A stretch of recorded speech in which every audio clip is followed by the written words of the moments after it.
Naonana pardol isai na gentos mun asar pardol asri lamun luhur pardo duhri gitu.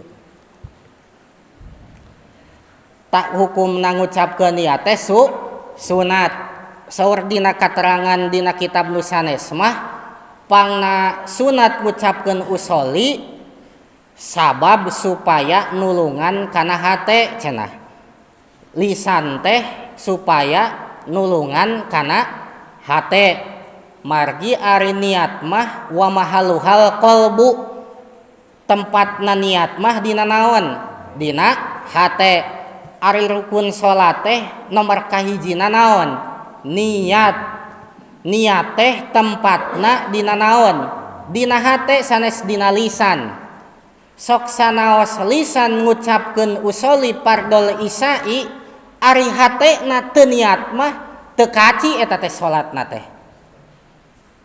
Misalkeun engke ek salat isya cek urang teh usolli fardol isya'i arba'a rakaati mustaqbilal kiblati ada alillahi ta'ala Allahu akbar.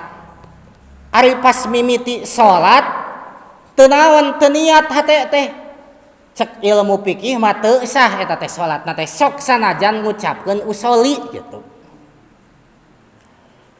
Kan niat teh aya sababaraha pembahasan. Niat tempatna dina naon? Jawabanana dina hate. Nomor kedua, mimitiina niat iraha dina mimiti ibadah. Ngalaksanakeun niat teh iraha dilaksanakeunana dina mimiti ibadah. Ari salat mimiti ibadahna naon? Takbiratul ihram.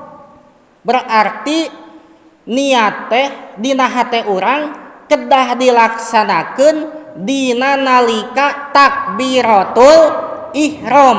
Jadi kieu Allah tah keur ngucapkeun Allah teh urang teh na hate teh naon niat gitu. Pami hoyong direken sah menurut ilmu fikih kedah kitu niat teh dina hate. Gunana niat naon? Gunana niat teh pikeun ngabedakeun mana pagawean ibadah, mana pagawean anu lain ibadah cenah kitu. Gunana naon teh? Niat teh atawa gunana niat teh pikeun ngabedakeun martabat salat. Upami salat fardu niatna teh dina hate teh kudu tilu kedah ayat tilu.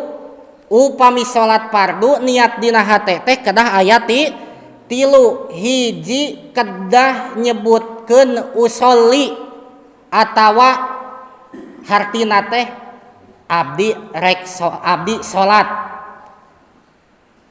Nu kadua dina hate teh niat teh kedah nyebutkeun fardu lamun salat fardu mah. Fardu teh wajib. Nu katilu upami salat fardu mah niat teh kedah nyebutkeun eta teh salat naon duhur, asar atawa maghrib atawa isya. Berarti ni abdi salat hiji tah.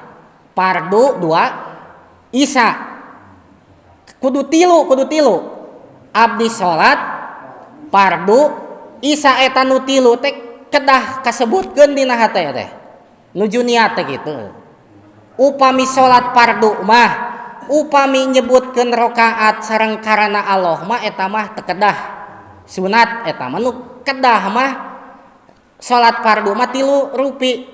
Hiji abdi salat, dua fardu, tilu lamun maghrib mun isya mun lohor gitu. Eta upami salat fardu. Naon wae salat fardu teh? Nu lima subuh, lohor, asar, maghrib, isya, tuluy salat janazah.